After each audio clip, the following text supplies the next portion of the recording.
Welcome to Streams of Income, hosted by best-selling author and entrepreneur Dr. David Powers, where we discuss streams of income, passive income, residual income, and even why there are dinosaurs and zombies in this intro. Fasten your seatbelts and get ready to dive in. All right, folks. So just a brief disclaimer before you watch this podcast. I'm going to discuss some controversial subjects with Rob Kowalski. And so I'm liable to get some hateful comments. But let's be honest, I get hateful comments on a lot of things I say. Some of the things that aren't even controversial. So here's the thing. I'm just asking for a little help with the comments. If you do have something to say that goes against anything that's discussed, since this one deals with a lot of Christian subjects, I would just ask that you back it up with scripture. If you just feel that everything we're going to discuss is wrong or out of place, but can't back it up, I don't know, try to be logical in your comment. If you're just going to put hateful stuff in there, it's a free world. You're more than welcome to, but I don't know, think twice about it. Try to be logical. If you don't believe anything we're discussing is right, if you think it's all wrong, totally off base, cultish, whatever you want to call it, then at least put something in there that tries to make us see your way of thinking. All right, so that's all. Get ready. I hope you enjoyed this. All right, folks, welcome to the next episode of the Streams of Income podcast. I have a fun guest on today. I've been looking forward to this one. I've been following Rob for quite a while. And I was really excited when he booked a time to come on the show because I really wanted to talk more. And so I'm going to read this bio, Rob, and then we'll dig into everything. So let's see. And been following you for a while, too. I had no idea everything that was in this bio, that some of the details and stuff. It's pretty interesting. Rob Kowalski is the founder of Man of Options, a fast-growing movement helping Christian men reclaim biblical masculinity and pursue marriage the way the Bible actually teaches it, including polygyny. The former male stripper and nightlife king of his home city, Baltimore, Rob's life radically changed after a dramatic encounter with Jesus at age 27. He walked away from a life that most men would kill for and embraced years of sexual purity, becoming a leading voice in the abstinence movement. His book, Why Waiting Works, and I'm going to put a link to that in the show notes for everybody. And I got stuff popping up here. Okay, there we go. So I'm going to put a link to his book in the show notes because you need to get a copy of it. Earned hundreds of 5-star reviews, and his viral video, 10 Reasons Not to Have Sex Before Marriage, became the #1 abstinence video on YouTube with nearly 2 million views. But after nearly 2 decades combined of being single, abstinent, and frustrated under the monogamy-only framework, Rob discovered what Scripture actually says about marriage, a truth that changed his life, cost him church platforms, and launched a global conversation. Today, as the leading voice in the world on biblical marriage, Rob coaches men on building mission-driven households, leadership, and sexual discipline, along with his wife, Sana. Sana. Okay, I always screw up the names. Sana. She's probably going to listen to this too and say, man, he did it. Somebody did it again. Who leads Faithful Femininity, equipping women navigating modern Christian relationships and plural marriage. Rob's story blends grit, transformation, controversy, and deep biblical insight, making him one of the most compelling and disruptive voices in the Christian world today. And so I'm going to warn the listeners, if you've seen some of my other podcasts, there's definitely a Christian-based podcast, but a lot of my entrepreneurs I interview are not Christians, and so we get into some weird things, and I get some weird Christians on here too, to be honest with you. Not weird in a bad way, even. But I've had, I guess my podcast is the one that some Christians come on and drop F-bombs and things like that, and kind of just let themselves flow. And so we're going to talk about some stuff people are going to find incredibly controversial. And so that just makes it fun. Sure. And so I'll tell you what, all that bio, where are you now? Like what is your main, since we're doing streams of income, let's get the income stuff out of the way first, and then we'll dig into the really crazy stuff. So what do you do for income related to Man of Options? So I have a coaching program. It's more of a course in a community than it is a coaching program, although I do some one-on-one coaching a little bit. But it's basically for Christian men who discovered the truth about biblical marriage, and they're either practicing it already or maybe they're pursuing it, and they just want to do it well. Some of the guys are single. They haven't even landed their first wife. That's But the best time to get started. yeah, it really is because right now we're living in a culture where a vast majority of the women are dating a minority of men. So some people say it's 80-20 or 90-10. I've heard different numbers. But for the most part, the women are better educated than they've ever been in history. They're making more money than they've ever made in history. So that shrinks the dating pool for them because of their hypergamy. So they want to date a man above them, which that actually kind of works against them a little bit because now the pool of men are smaller. So if you are one of those men, you're cleaning up. You're just, flooded with options. But if you're not one of those men, you're kind of invisible to women. So it's trying to help those 80% of the men that are invisible get into that top 20% so they can even marry one woman, much less more than one, because a woman's not going to share an average man. Um, so, basically it's just helping men level up, giving them a community of men that they can do the hard work on themselves to get married. And then if they do believe in biblical marriage, it can be very lonely out there because, if you're a Christian, you're going to probably get kicked out of your church. You might even lose family members. So it gives them like a brotherhood. And we discuss all kinds of things in there that you're not going to really find anywhere else because the world isn't really built for a man to have more than one wife. Like they have laws against bigamy Mhm. and the vows that you make in marriage. You have to really think through these things because they weren't built for a man that may even have a this is the crazy thing with biblical marriage is like the vow to forsake all others that didn't come from God or God's people. Like, how you don't know what God's going to call you to. Like, so you make a vow to forsake all others to your wife, and then God tells you to marry the widow across the street. He doesn't want you to hear you say, "Let me ask my wife first, God." No, he expects you to listen to him. If you think about the what God said to Adam in the garden before he pronounced the curse, he said, "Because you listened to your wife." That was very intentional. He chose those words for a reason. So like that's what men are doing today. They're listening to their wives and they're not listening to God oftentimes, which is why you got a high percentage of men that are quote unquote cheating on their wives because they're just, they're afraid of them. They're afraid to Yeah. lose them and they can't be honest about the fact that maybe they do have the desire for more than one. And yeah, it's just kind of setting men free to be honest about, you know, how they Yeah. feel and honestly what scripture actually just says. So Yeah. Yeah, that dating pool thing. I mean, because I've got one daughter and I want her to be successful. And I mean, she's trying to build her own business, being a dog trainer, stuff like that. mhm, mhm. But as these women become more and more professional, I would assume in that dating pool, they're also less likely to want a family, Right. especially if they're not Right. Christian. Yeah, then that's what culture tells them to do is kind of, go to college and pursue a career. And oftentimes a big percentage of their most fertile years are just gone because they're not Yeah. even thinking about family until their 30s. And by then, the dating pool has shrunk even further because a lot of the men who do value marriage, they've already gotten married. And I try to tell women because a lot of women are in their 30s and they're still holding out for that monogamy only thing. I'm like, what kind of men are actually single in their 30s? Because they're either they suffer from chronic non-committal issues because why would they be? They're not if they're high value, they're not waiting through their 20s. They're probably sleeping around even in the Yeah. church or they're divorced, or they're low value because they're in their 30s and they're still single. It's one of those things. It's very rarely are you going to find a high value man that hasn't already been married in his 30s that's actually saved himself for marriage. Hmm. I don't see it.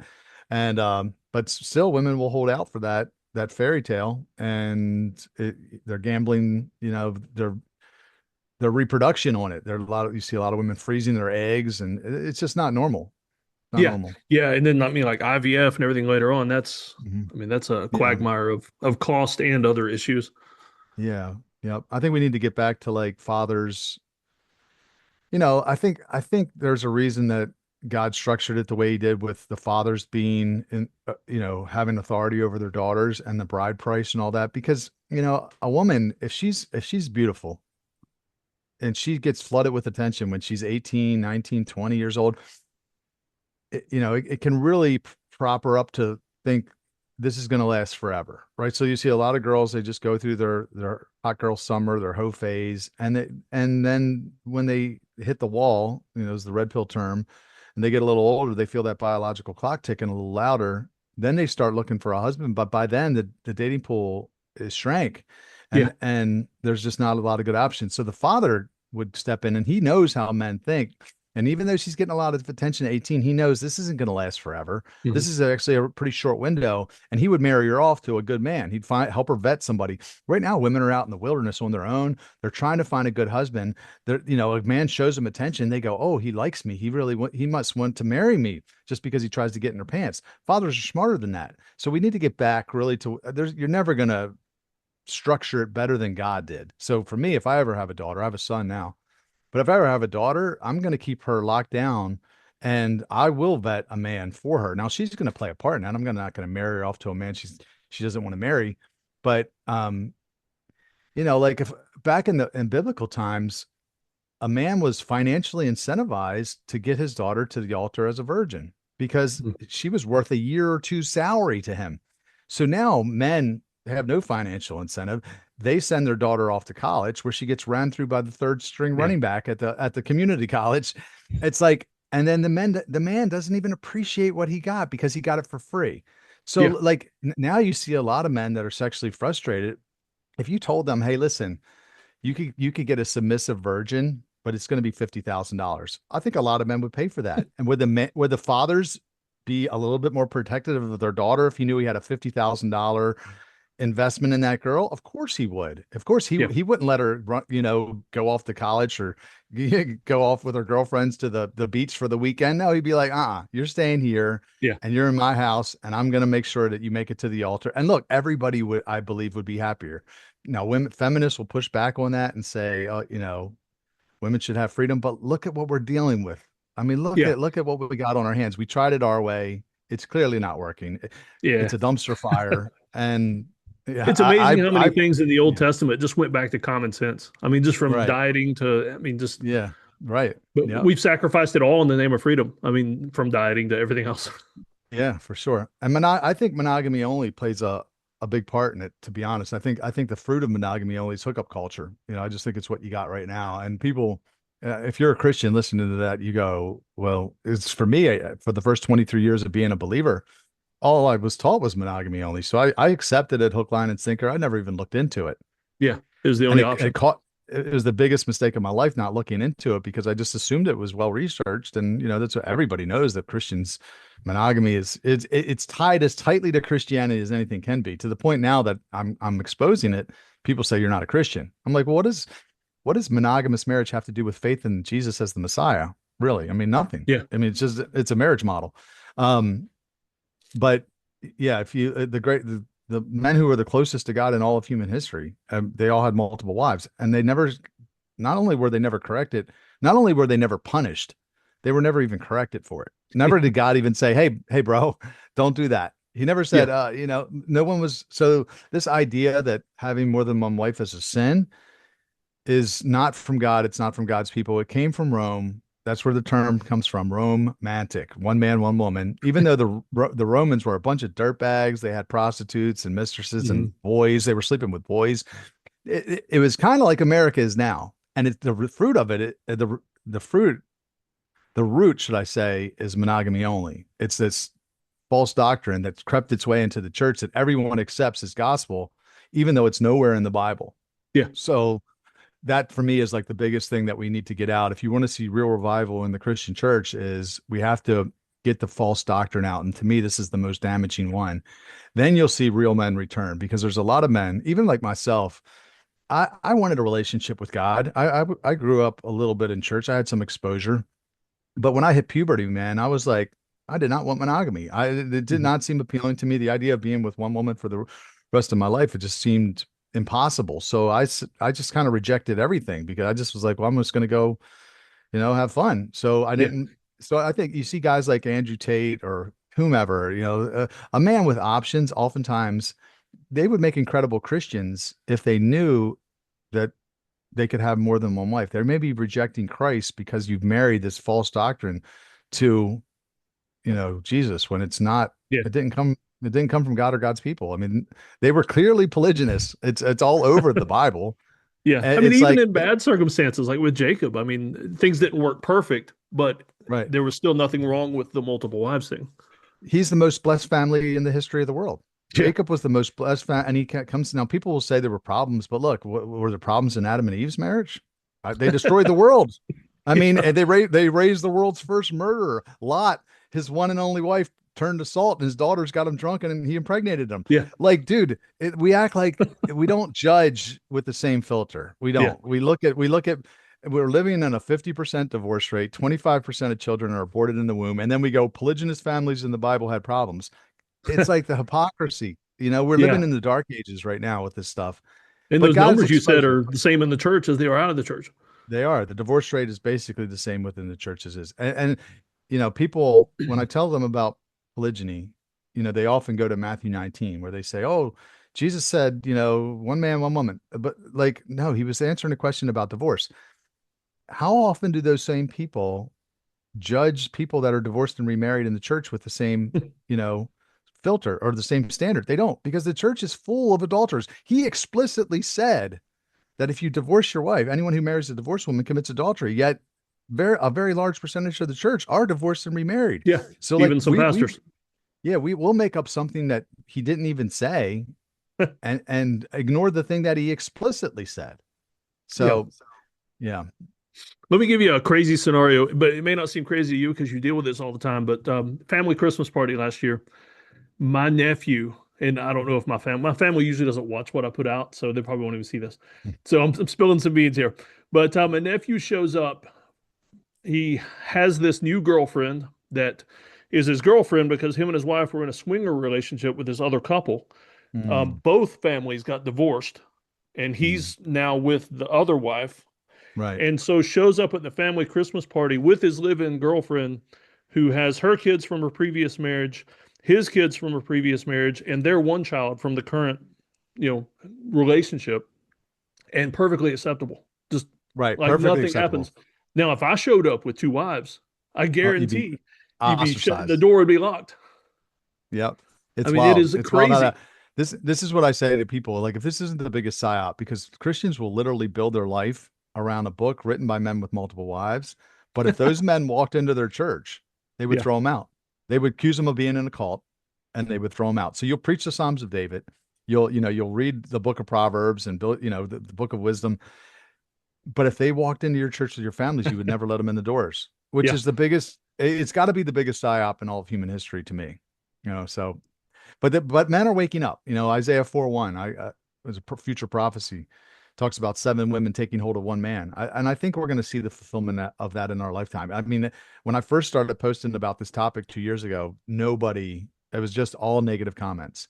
yeah, And now I have dozens of people that are chiming in. If you look at my Facebook page, they're liking my post. That to me is a public declaration, because every time you like someone's post, it does create a story that maybe your friends will see. yeah, Hold on, they'll be like, "What? Bob believes this? Like, I can't believe yeah, he liked this post." So the fact that people are standing up and they're not willing, they're not going to hide anymore. Because I think I do, when I started out, I thought there's got to be other people that have seen this, and mm, maybe they're just have been too intimidated to speak up, because you are going to suffer. Um, but if I could, find those people and inspire them to maybe take a stand, I don't agree with, the homosexual movement. I think, Bible's pretty clear about male homosexuality being an abomination, but I do respect what they did, because at some point they got tired and they said, we're not taking it anymore. And they stood yeah. up and they fought for their rights. And so to me, polygyny's biblically permissible. It's very clear. And it would fix a lot of the problems that we're seeing now in the dating culture. And I think if everybody just stood up at the same time, we could really affect significant change. Yeah. So that's what I'm hoping. Now, in your audience, are there a lot of women in the audience?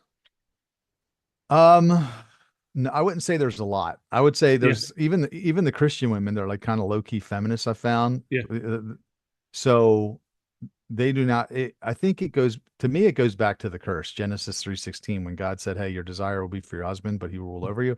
So polygyny really exposes male hierarchy, because yeah, it tells women, "Hey, look, men have the right, but women do not." Like it. That's why I think it works so well, is because it sets everything in the right order, where you have God, man, woman, child, right? That's the right order. But monogamy only kind of, hmm, makes it like this Equal egalitarianism where women, partnership, so the world yeah, says. exactly. Complementarianism, right, is the Yeah, term I think they use, or whatever. But polygyny really exposes it. So women hate it oftentimes. But there are smart women that see the value in it. And but I wouldn't say a lot. No, I wouldn't say yeah. a lot. I I would mean, say anytime some. I've mentioned it, in the women I've spoke to about it, they're usually like, "Yeah, that sounds okay for them, but I wouldn't want to share." And is usually the Right. most common comment I hear. But I follow a young woman on Instagram, Kinsey Rose, I think. Yeah. Um, Yep. there are not many Yeah, women she's posting about this stuff. no, she's a pretty young girl and she's one of three wives. And yeah, she It puts out seems some great happy. content. Yeah, I've been to their house actually. Yeah, I met her husband before when he had two wives, and they're also very pretty. And yeah, they seem to be very happy. I mean, if monogamy only was this perfect thing, like where it was just almost no divorce, and I could see people questioning like, why would you want to even do this? Like, yeah, why or talk about it? But it is an unmitigated disaster. It's a dumpster fire.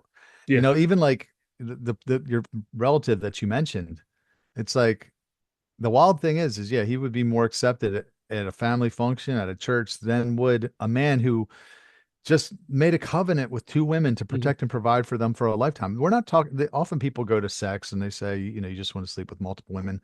I'm like, if that were it, I wouldn't marry anybody because Yeah. I could literally sleep with dozens of women with no Why provide responsibilities. for Marrying somebody if you could have that for free if that's all you wanted? exactly like you think it's going to be some brand new experience after you slept with this woman 25 times? No, it's going to be this, it's going to be routine, right? So it's Yeah, like, it's not just, I mean, yeah, sex is part of it. I guess it's a small part of it, but to me, it's like, look, you know, many hands make light work. I just had a son not long ago. So if we could get some extra help with him, like if God opens the door for me to have another wife and we could have another set of hands to help with the baby, but also some spiritual gifts and talents, and maybe they can help us, you know, go further faster. yeah, I've talked to a lot of polygamists on my podcast, and they often just say it makes life easier. You know, if you, but now here's the caveat to that. You got to choose the right one. More isn't necessarily better. I'm not saying that. yeah, I think people are saying I don't, the people often confuse me with hating monogamy. I don't. I hate monogamy only. yeah, Monogamy only is the doctrine of demons that First Timothy 4 talked about. When he said in later times, the Spirit expressly says that, you know, hypocritical liars will teach this doctrine of demons that forbids marriage. He's talking about this. He's talking about polygyny because that was a righteous form of marriage. It was all throughout the Bible. And what you do when you take, I often say that God gave us three doors. He gave us monogamy, He gave us celibacy, He gave us monogamy, and He gave us polygyny. But the church boarded up the third door. And what everybody did was they kicked a hole in the wall called sex outside of marriage. And yeah, everybody started running through that. Because what happens is like, if you're a man and you tell a young man, especially, that you get one of anything for his entire life, he's yeah. going to want to sample a lot of those things. If it's a car, I'm going to test drive a lot of cars because I don't want to make the wrong That's the choice. analogy If I you tell me, always hear.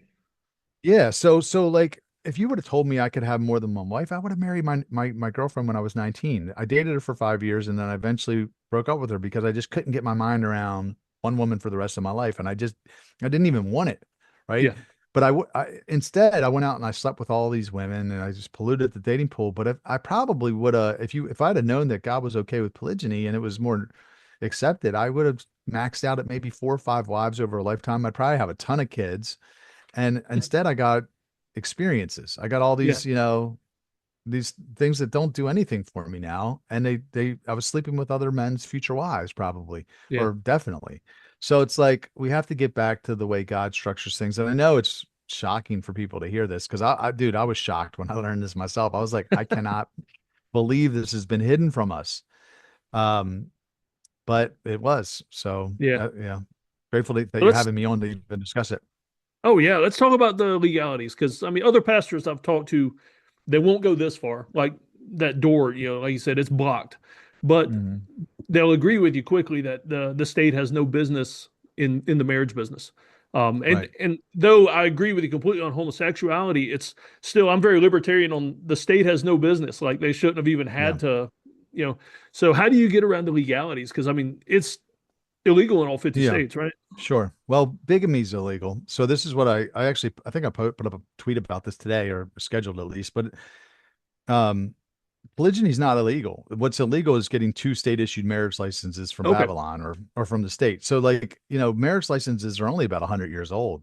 And they were only being brought into existence because they were trying to stop black men from marrying white women. That's what it was about.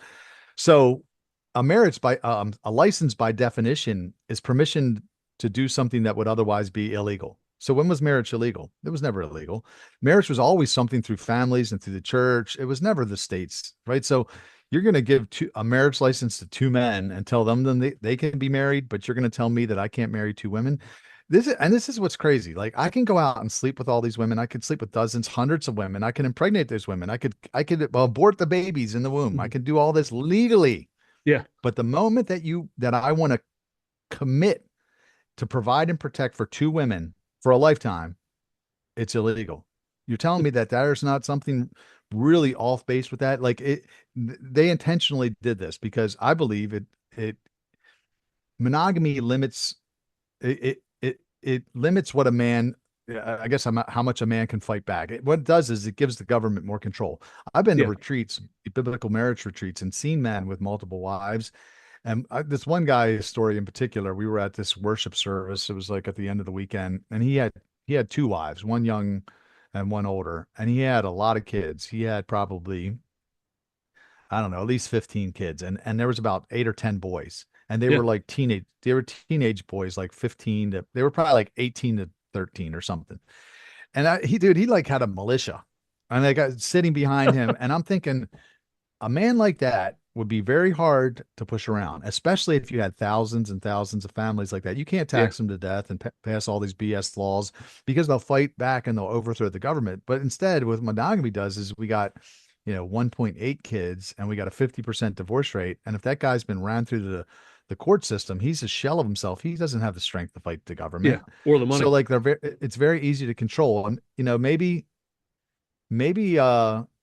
the governments, world powers learned a lesson from Egypt, because Israel went from a single man to over 2.4 million in just 430 years. When they left Egypt, they left with 2.4 million, and they started with one guy, right? That's the power of polygyny. People say, "Oh, polygyny would be chaos." I'm like, look at ancient Israel. Where was the chaos? I don't see Yeah. chaos.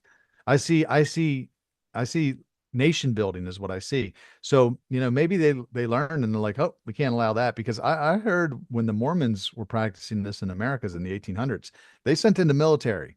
Oh And there's yeah. a They reason did have that their own army. they sent the military to stop them. Why? Why did they take it so seriously? Because they know something. They know that Hmm. it polygyny would limit their power over us. I believe that it's what it's all about. But to answer your question about legality, is it's only legal if you have more than one state issued marriage license. So I don't recommend that. Now, could they get you on common law marriage? There's ways around that. That's actually one of the things that we talk about in the program is like Yeah. how do you make it not look like marriage so that you don't have to the law come after yourself. Come after you. And that's a valid concern, but I would never encourage anybody to get more than one state issued marriage Yeah. license. No. Yeah. That Yeah. just gives them a chance to come after you, like tax Yeah, evasion or exactly. something. I mean, yeah, I Exactly. saw the other day a license is basically just a legal bribe. Mm. Yeah. You're Yep. paying for the privilege to do something like you said that would be otherwise illegal to them. Yeah, and I can't speak too in depth to this, but they say it's actually adding like the government as the third party in your marriage, right? Because where it's supposed to be like God is the third party, but Yeah. but the state becomes that third party, and the woman oftentimes runs to daddy government because she gets a lot of power from the state. That's the main reason I wouldn't recommend state marriage. Well, even if you only ever plan to practice monogamy, I wouldn't get married to the state if you didn't have to because it financially incentivized the woman to bounce. Like if you look at the Bible, man, the Bible gave the woman nothing when she left. She didn't get the kids, she didn't get any money. Doesn't mean the man couldn't give it to her, but she wasn't entitled to it. And you have to ask yourself, why would God do that? I don't think it's because he hates women. It's Yeah. because he knows that they're the weaker vessel. They're more easily deceived, and they are going to make decisions oftentimes emotionally. So you tell a woman, hey, look, you get 50% of his stuff, and his girlfriends get in her girlfriends get in her ear and say, oh, you should dump his ass. He emotionally abused you or whatever. And next thing you know, they blow up their family. And that's exactly what's happening. So like, I don't want to put any power in the state's hands if I don't have to. Yeah. Um, because yeah, I think women can get duped into believing their husbands. So Like, again, that's even something that we talk about in Man of Options. Is like there's guys in the program that they set themselves up in such a way that when they had the polygyny conversation, the woman had, if she could leave if she wants to, but she wasn't gonna take half of a shit. So Yeah. yeah. Yeah. Well, I'll tell you what, I'm running on the timer here on this Zoom call, so I got about 10 minutes left. So if you could offer some like very clear advice, I mean, I'm gonna put all your links in the show notes so people can start following Sure. you. That's how I started finding out about this. Very clear advice, like a few key steps, things guys need to do to just educate themselves about this. What would you say? Well, first off, I would tell people don't believe anything that I say. So the other side's going to tell you don't listen to him. Just believe us. I'm not telling you to believe me. I'm saying go to the Word of God for yourself. I wish I'd done that sooner because the truth isn't hard to find once you open it up. So I would say study the topic and see for yourself because this is going to be probably new information to a lot of people and see if what I'm saying is right. But don't believe, the Bible says the Bereans were more noble character than those in Thessalonica because they went to the scriptures daily to see if what Paul said was true. So be like a Berean, go to the scriptures and see if what I'm saying is true. And then once you become convinced of it, then you need to figure out what you're going to do with it. If you're married, like I would recommend whether you're married or single, I'd recommend you join the Man of Options because we can probably help you save a lot of pain and wasted time. Because I wouldn't just drop it on my wife and be like, "Hey, did Yeah. you know I could have another wife?" Like you might have some problems there. So I would figure out how you're going to navigate that forward. But I really think like not having this conversation is more dangerous than having the conversation if you're married. I really think a divorce proves your marriage on some level because it creates the polarity. Like that's what makes a great relationship is Yeah. polarity, right? Like a woman's in her feminine and you're in your masculine. Nothing's going to put you in your masculine and her in her feminine like this conversation. Now, a lot of men won't bring it up because of fear, and I get that, fear of losing her. But at the end of the day, I just don't believe that women want to be with a man that's afraid of losing her. But again, it has to be done. It has to be done just right. Like the last thing Yeah. I want anybody to do is blow up their marriage. Like God hates divorce. I just, you know, nobody wants that. But I also see men who have this desire and they hide it, and oftentimes it comes out sideways. It comes out Yeah. into an affair or porn or whatever. And I think it's better just to be honest, but it has to be done just right. So I would say research it first for yourself. And then I would go to God. I would fast and pray about it and see if this is what you believe God's leading you to. I don't think I think polygyny should be on the table for every man. I think it should. I don't whether you ever plan to practice it. I think it needs to be there. Like, hey, this is my biblical right. I don't know that I'll ever do it. Yeah. We'll leave that up to God. But I believe if you just put it on the table, it really will set everything in the right order. I think oftentimes if you hide that desire and it comes, obviously if it comes out sideways, that's not going to be good. But also not having that polarity in your relationship could be, women are following the vast majority of the divorces. I think it's something like 80% of the divorces are followed by Yeah. women. And that's under monogamy only, right? So like anytime a woman pushes back in the comments on one of my posts and they say, no woman wants this, what woman wants to share a man? I say, well, what woman wants exclusivity? Because not many of them apparently, Yeah. right? Like under enforced monogamy, 80% of the sky high number of divorces are followed by the women. Women will say, well, that's because the men are trash. Okay, so you're actually kind of supporting my argument for polygyny because Yeah. the one beautiful thing about polygyny, probably the best thing for women is the fact that they can choose a man who's already got a proven track record. Mhm. All he's got to do, like if you're married now, right? Yeah. So Yep. if you want, if a woman was thinking about marrying you, she could just go to your wife and say, what's David like? Does he Yeah. treat you well? Right? Like, Yep.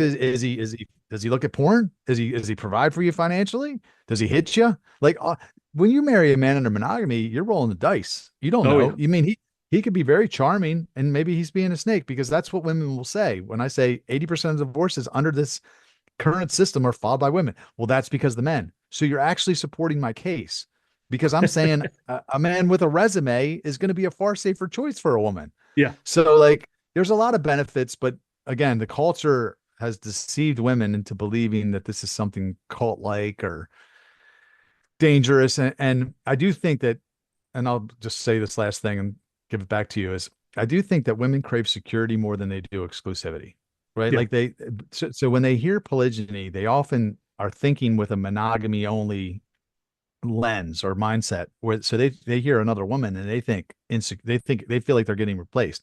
Mhm. No, polygyny is like a minivan where monogamy is like a two-seater. Yeah, another woman in monogamy is going to mean you got to get out. But under polygyny means, she can get in the back. Like you're Yeah. not going to be replaced.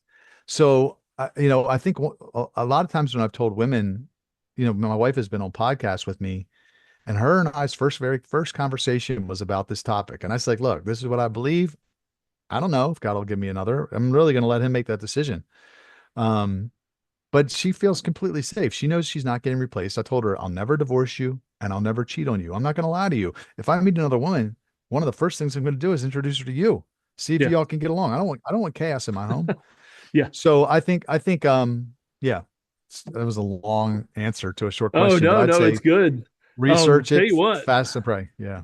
Yeah, and I want to say this to the listeners also, if because there liable to be a lot of comments on this. If you do have comments, it would be nice if you support it with scripture, because I see a lot of the comments on your stuff, that the ones that are hateful, and it's usually just the men that are hateful, and they never support it with scripture, almost Yeah, always.